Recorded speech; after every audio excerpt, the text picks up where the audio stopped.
शेष शून्य सुतारिणी वाञ्छाकल्पतरुभ्यश्च कृपा सिन्धुभ्येव च पतितानां पावनेभ्यो वैष्णवेभ्यो नमो नमः। जय श्री कृष्ण चैतन्य प्रभु नित्यानंद श्री अद्वैत गदाधर श्रीवासादि गौर भक्त वृंद। हरे कृष्ण कृष्ण कृष्ण हरे हरे, हरे राम राम राम हरे हरे।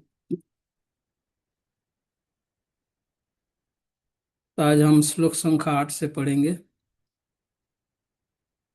7वें श्लोक में भगवान ने कृष्ण स्मरण, भगवान को स्मरण करने का निर्देश दिया और स्मरण के साथ साथ अपना कर्तव्य कर्म करने के निर्देश दिए हैं। तस्मात् सर्वेषु कालेषु माम अनुस्मर युद्ध च। कृष्ण को स्मरण करने के साथ साथ अपने कर्तव्य कर्म भी संपन्न करने के निर्देश दिए भगवान। ऐसा नहीं कि केवल कृष्ण को स्मरण करना। अब श्लोक संख्या 8 में कृष्ण स्मरण इतने महत्वपूर्ण है, इसीलिए दोबारा उसी विषय को फिर से रिपीट कर रहे हैं भगवान। तो इस श्लोक में भगवान कृष्ण स्मरण करने के महत्व को बता रहे हैं। क्या महत्व है 7वें श्लोक में बताया, उसी को पुनः फिर से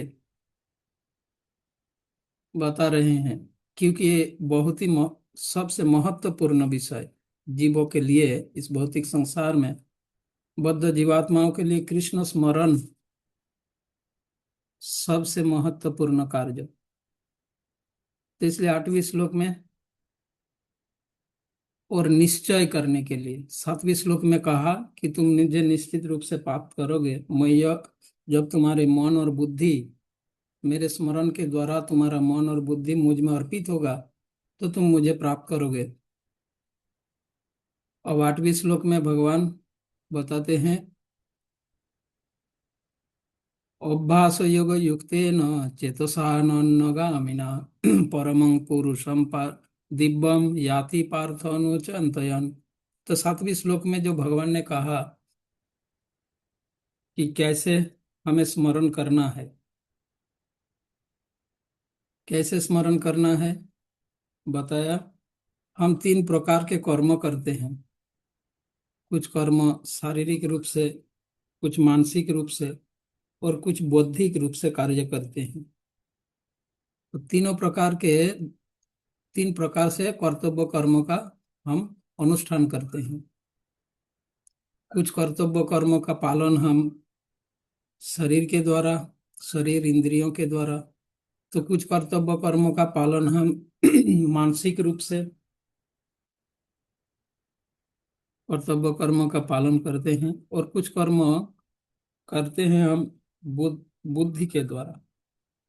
भगवान कहते हैं चाहे हम शरीर इंद्रियों के द्वारा कर्तव्य करें, मन से करें या बुद्धि से करें, कर्तव्य कर्म करते करते कृष्ण को स्मरण करना। जैसे हम मानसिक रूप से कर्तव्य कर्म पालन करते हैं, जैसे कुछ हम विचार करते हैं, सोचते हैं। क्या कर्तव्य कर्म हम कुछ मन से करते हैं, मानसिक रूप से।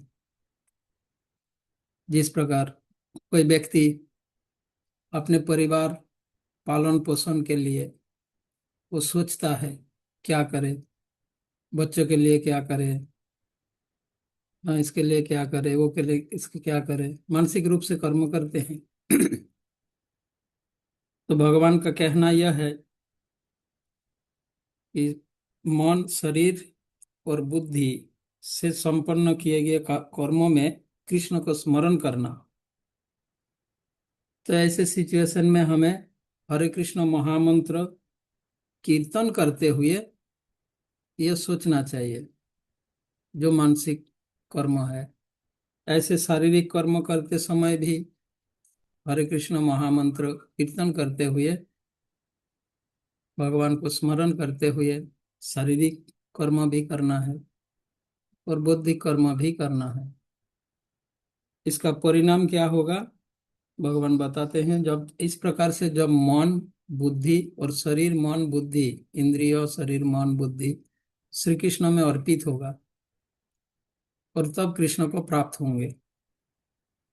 यही भगवान बताते हैं, माम एव शशि असंशय, कोई संशय नहीं है।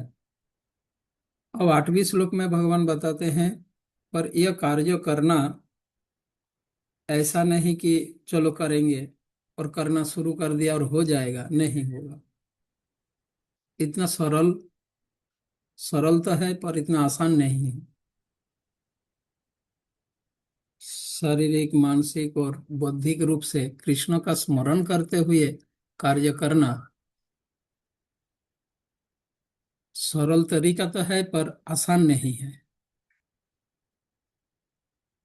इसके लिए अभ्यास करना हो, प्रैक्टिस करना हो। अभ्यास योग युक्त न, अभ्यास योग में, मतलब अभ्यास योग में नियोजित होना है। अभ्यास योग युक्त न, और ऐसे अभ्यास करना है जिससे हमारा मन और बुद्धि कहीं और न भटके, कहीं डाइवर्ट न हो। चेतसा न अन्नगामिना, हमारी चेतना अन्नगामी न हो, किसी और की और की किसी और की तरफ डाइवर्ट ना हो, ओनली श्री कृष्ण में नियोजित रहे। ऐसा अभ्यास करना होगा, प्रैक्टिस करना होगा। इसीलिए यह आसान नहीं है। विधि तो सरल है पर आसान नहीं है। प्रोसेस बहुत सिंपल है, पर इसके लिए अभ्यास करना है। ऐसा बार बार बार बार हमारा मन भटकेगा, बुद्धि को कुछ और विषयों में विचार करेगा, और हमारी बुद्धि को श्री कृष्ण में लगाना है, उनके दिव्य लीलाओं में, गुण में, कार्यकलाप, गुण रूप, ऐसे हमारी बुद्धि को विचार करने के लिए प्रैक्टिस करवाना है। मन में कृष्ण का स्मरण, रूप गुण लीलाओं का स्मरण। तो ऐसा करने के लिए बहुत ही स्ट्रिक्ट, हाँ, बहुत कठोरता से प्रैक्टिस करना होगा। अभ्यास योग युक्त न चेतसा न अन्नगामी, न चेतना अन्नगामी न हो। ये पार्थ, जो व्यक्ति मेरा स्मरण करने में अपना मन निरंतर लगाए रखकर अविचलित भाव से भगवान के रूप में मेरा ध्यान करता है, वो मुझको अवश्य ही प्राप्त होता है। तो यहाँ पर प्रैक्टिकल एप्लीकेशन की बात भगवान जो बताया, व्यवहारिक रूप से इसका कैसे प्रयोग किया जाए। अगर शरीर त्यागते समय, मृत्यु के समय कृष्ण का स्मरण करना है, तो इसका प्रैक्टिकल व्यवहारिक प्रयोग की बात बताते हैं। और सबसे व्यवहारिक प्रयोग यही है, हरे कृष्ण महामंत्र कीर्तन करते हुए कृष्ण को स्मरण करना। इससे हमारा कृष्ण स्मृति जागृत होगा और हमारी इंद्रियां, जैसे कान, जीवा और मन श्री कृष्ण की सेवा में नियोजित होंगे। जब कान, जीवा और मन श्री कृष्ण में नियोजित होगा, तब क्या होगा, मन और बुद्धि श्री कृष्ण में अर्पित, जो 7वें श्लोक में भगवान ने कहा। और इससे हमारे हृदय में कृष्ण स्मृति जागरूक रहेगी। ये कान हमारी ऐसे कि इंद्रियां हैं जिसके साथ हमारा हृदय का प्रत्यक्ष संयोग है। शिल प्रभुपाद तात्पर्य में उदाहरण दिए हैं, एक उपमा दिए हैं इसमें।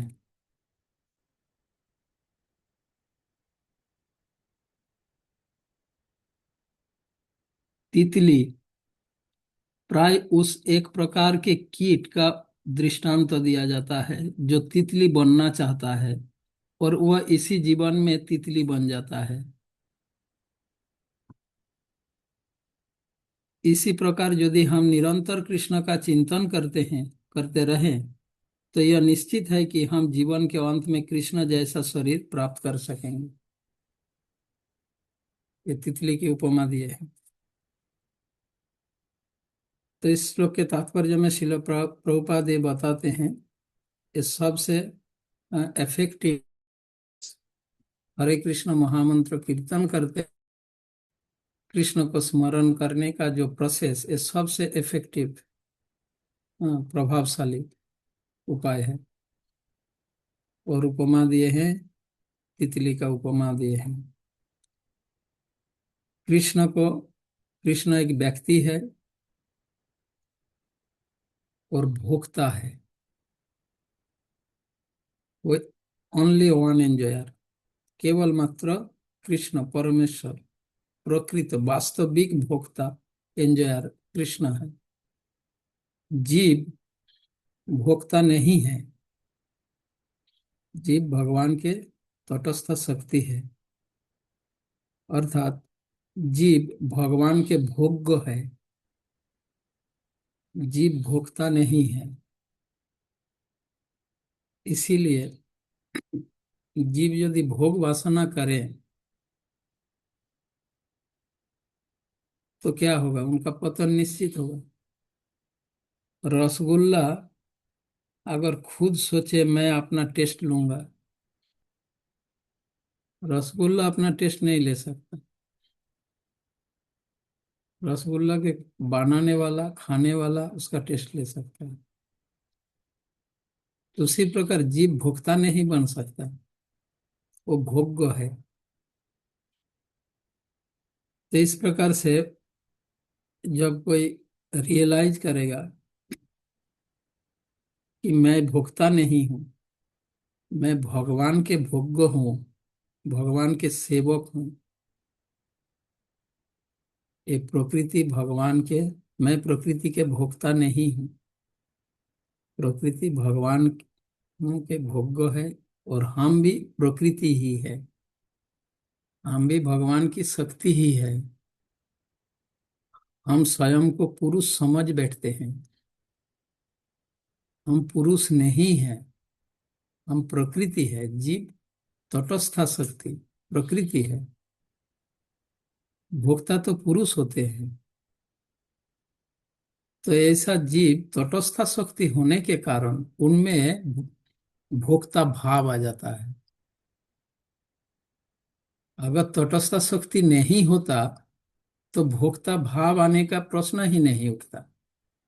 भोक्ता भाव आने का कारण यही है कि जीवात्मा तटस्थ शक्ति है।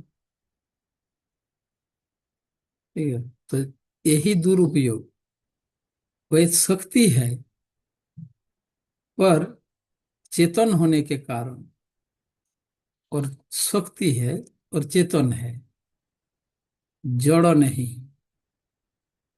इस कारण भोक्ता भाव आ जाता है और यही पतन तथा बंधन का कारण बनता है। तो जीव को हमेशा याद रखना है कि मैं पुरुष नहीं, मैं तो प्रकृति हूँ, भगवान के सृष्ट सेवक हूँ। जैसे जड़ा प्रकृति अचेतन होने के कारण उनमें भोक्ता भाव नहीं आता, पर जीव चेतन होने के कारण शक्ति है, चेतन शक्ति, और ये जड़ा शक्ति। और चेतन शक्ति होने के कारण भोक्ता भाव आता है कि मैं भोग करूंगा, एंजॉय करूंगा। और यही पतन का कारण, ये भूल जाता है जीव कि मैं भी प्रकृति हूँ, भगवान की शक्ति हूँ। तो इसीलिए ये जब स्मरण रहे तो मैं पुरुष नहीं हूँ, मैं प्रकृति हूँ। पुरुष कृष्ण है, बाकी सब प्रकृति है। इसको भूलने के कारण भोग वासना आता है।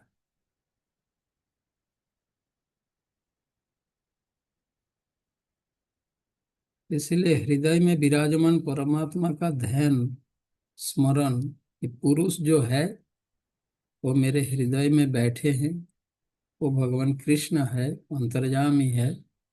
तो इस भाव से इस स्मृति में रहेंगे तो भोक्ता भाव नहीं आएगा, भोग वासना नहीं आएगा, तो बंधन प्राप्ति नहीं होगी।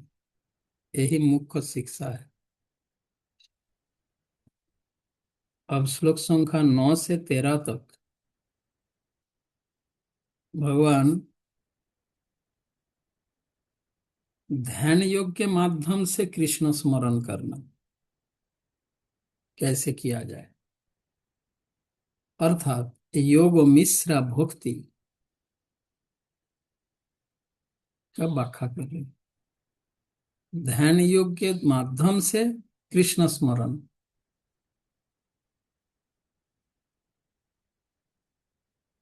वो कैसे किया जाता है, वो 9 से 13 श्लोक तक।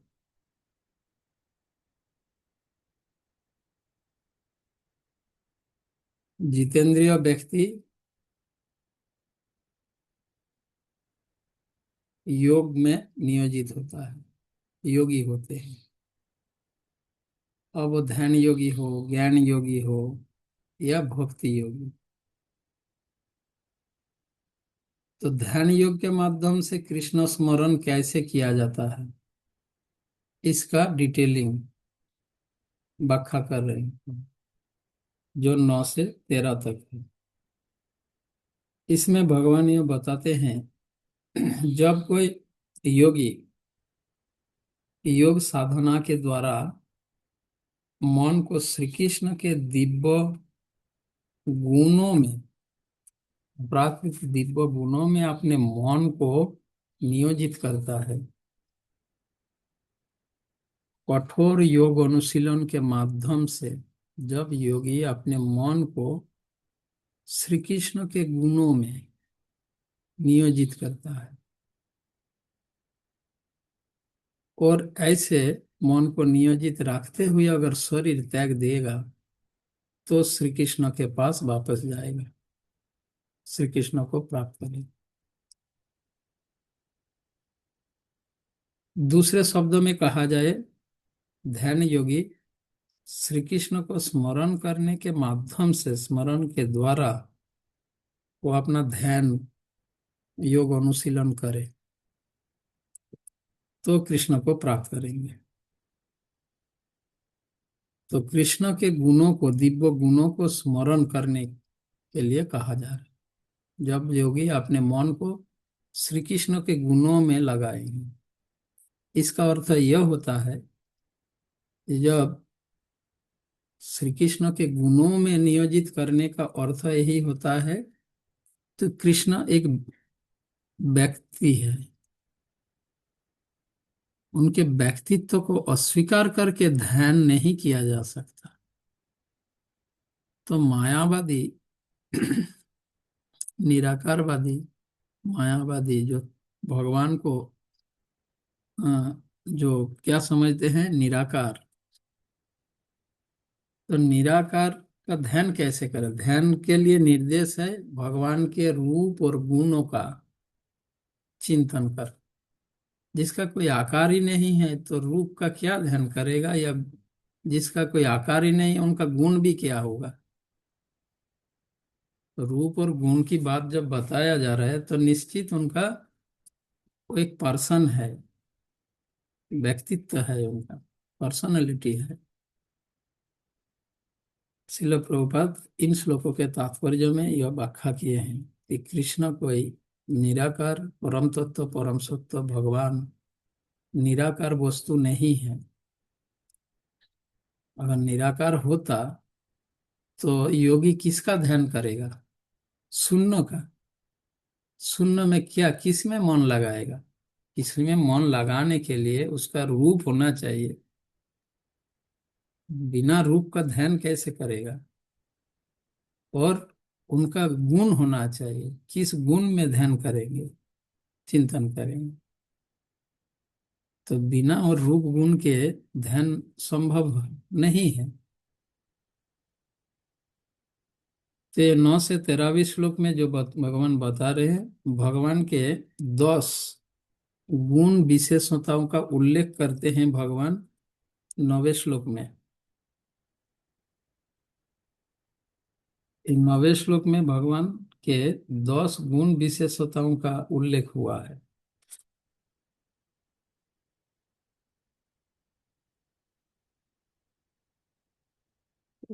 9 से 13 तक। কবিং পুরাণম অনুশাসিতারম অনর অনিয়ংস অনুস্মরেদ্য সর্বস্ব ধাতারম অচিন্ত রূপ আদিত্য বর্ণম তমস পরস্তাৎ।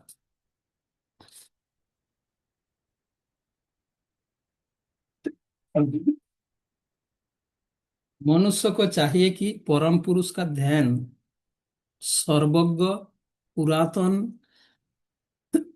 नियंता, लघुतम से भी लघुतर, प्रत्येक का पालन करता, समस्त भौतिक बुद्धि से परे, अचिंत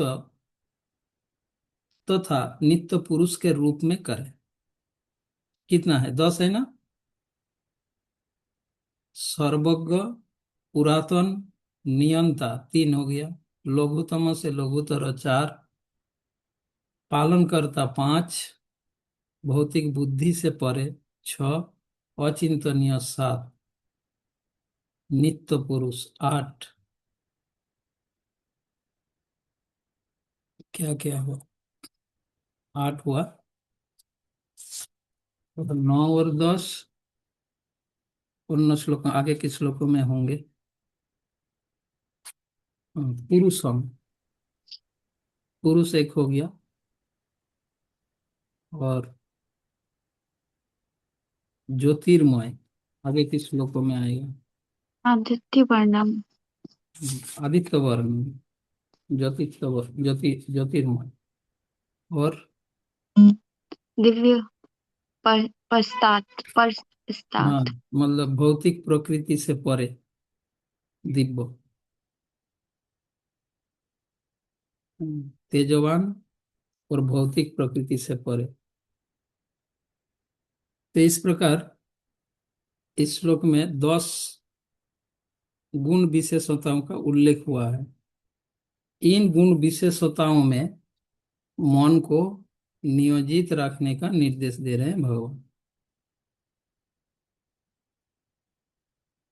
एक योगी को भगवान के गुण और विशेषताओं में अपने मन को नियोजित करना है, करके भगवान का स्मरण करना, ध्यान करना। तो ऐसा करने से क्या होगा, भगवान बताते हैं। इस प्रकार श्री कृष्ण के गुण और विशेषताओं में मन को नियोजित करके योगी जब शरीर त्याग देगा, तो उस संबंध में 10वीं श्लोक में बता रहे हैं। प्रयाण काले मनसा अचलेन भोक्ता युक्त योग बलेन चैव भ्रुवर मध्य प्राणम आवेश्य सम्यक तंग परम पुरुषम उपेति चद्दम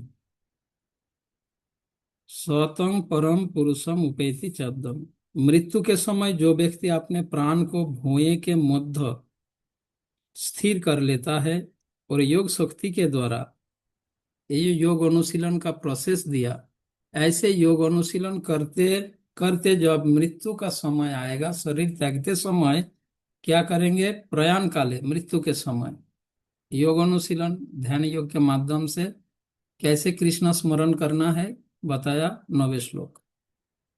इन गुण और विशेषताओं में योगी अपने मन को नियोजित रखेंगे, ऐसा इसका अभ्यास करते रहेंगे। और जब शरीर त्यागने का समय आएगा, तब क्या करेगा योगी? प्रयाण काले मनसा चले न, मन को स्थिर करना है, अपने प्राण को, प्राण वायु को दोनों भुएं के बीच में स्थिर रखना है। और इतने समय से वो ये योग अनुशीलन किया, उस योग शक्ति के द्वारा मन को अविचल स्थिर रख के पूर्ण भक्ति के साथ परमेश्वर को स्मरण करना है। तो निश्चित रूप से भगवान को प्राप्त होता है। ये 10वें श्लोक में भगवान ने कहा जो ये योगो मिश्रा भक्ति, यह प्रोसेस कृष्ण स्मरण में सहायक है पर बहुत कठिन है। यह प्रोसेस, ये जो प्राण वायु को दोनों भुएं के बीच में स्थापित करना शरीर त्यागते समय, ये तो एक सफल योगी ही कर सकता है। सामान्य व्यक्ति तो नहीं कर पाएगा। सामान्य व्यक्ति तो दूर की बात है, सामान्य योगी भी नहीं कर सकता। एक सफल योगी ही कर सकता है। शरीर त्यागते समय प्राणवायु को दोनों भुएं के बीच में स्थापित करना, हाँ, एक कोई सामान्य योगी का कार्य नहीं। एक सफल योगी कर सकता है, क्योंकि मृत शरीर त्यागते समय प्रत्येक शरीरधारी जीवों का जो स्थिति है वो सामान्य स्थिति नहीं है। सामान्य स्थिति बिल्कुल नहीं। शरीर त्यागते समय जीवात्मा जिस स्थिति में होते हैं ये कोई नॉर्मल सिचुएशन नहीं है, बहुत क्रिटिकल, बहुत क्रिटिकल सिचुएशन है। शास्त्र में कहा गया है कि किसी व्यक्ति को एक समय एक ही साथ लाखों बिच्छू काटेगा तो जितना यातना होता है, जीव आत्मा जब शरीर त्याग देता है उसको इतनी वो, वो जो यातना, वो यातना वो बिच्छू काटने की यातना से करोड़ों गुना अधिक होता है। सोचिए, तो ऐसे पेनफुल सिचुएशन में ये सारे कार्य करना नॉर्मल सिचुएशन में ही संभव नहीं होता। तो ऐसे क्रिटिकल सिचुएशन में ऐसा कार्य करना सामान्य योगी का, हाँ, जरा संभव नहीं है। एक सफल योगी कर सकता है।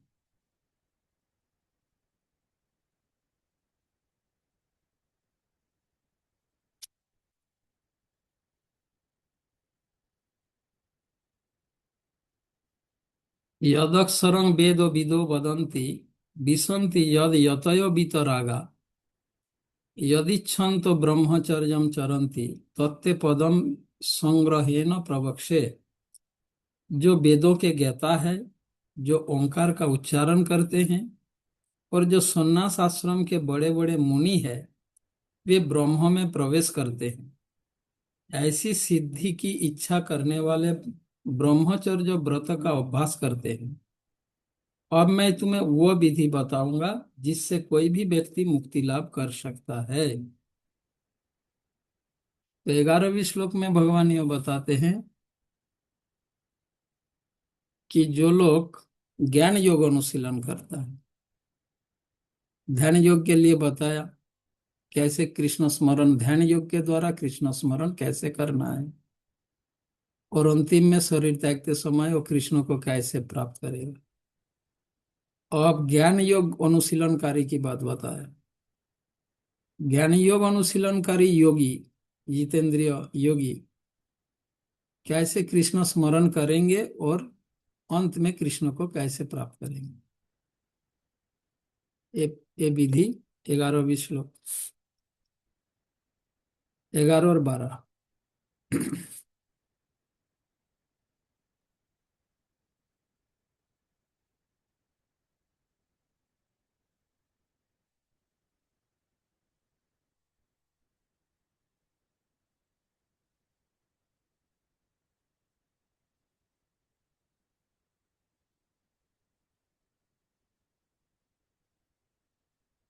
11, 12, 13, ये 3 श्लोक में ज्ञान योग के माध्यम से हाँ, ये योग मिश्रा भक्ति का बात बता रहे हैं। तो आज तो हमारा समय हो गया। कल हम 11वीं श्लोक से करेंगे। तो मुख्य तो 9 और 10 ध्यान योग के माध्यम से कृष्ण स्मरण, ज्ञान योग के माध्यम से कृष्ण स्मरण, और फिर 14वीं श्लोक में भगवान बताएंगे भक्ति योग के द्वारा कृष्ण स्मरण। और भगवान बताएंगे इनमें से भक्ति योग के द्वारा कृष्ण स्मरण सबसे आसान और सरल विधि है।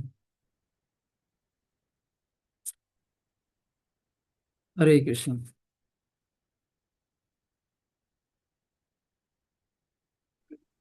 जय श्रील प्रभुपाद की जय। कि कोई प्रश्न है किसी का?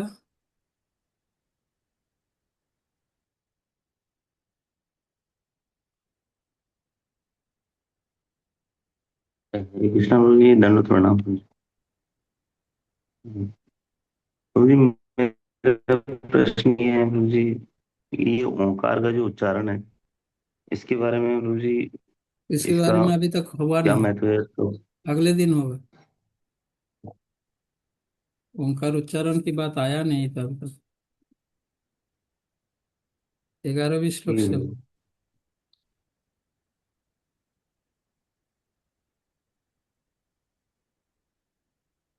जय श्रील प्रभुपाद की जय। बहुत बहुत धन्यवाद महाराज जी। आप महाराज जी इतना बड़ा बिजी, आपका बिजी शेड्यूल होते हुए भी आप समय निकाल कर हमारे बीच पधारते हैं, तो आपका बहुत बहुत धन्यवाद करते हैं। तो एक बार महाराज जी का हम धन्यवाद करेंगे। हरे कृष्णा हरे कृष्णा कृष्णा कृष्णा कृष्णा कृष्णा हरे हरे, हरे राम हरे हरे राम राम राम राम हरे राम हरे। राम हरे। गोविंद महाराज की जय।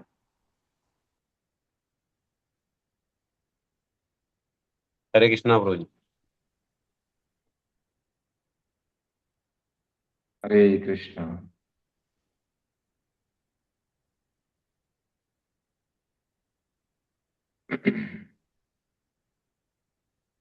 बहुत ही डीपली समझा रहे महाराज जी। टाइम तो हो चुका है।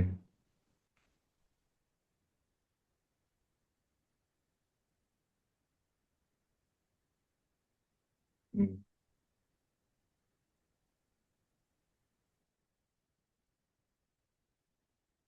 क्या टाइम हो गया? 7:07।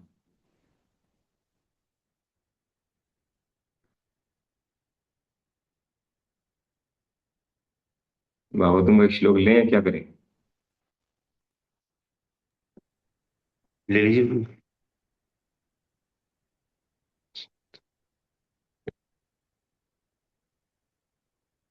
हम्म,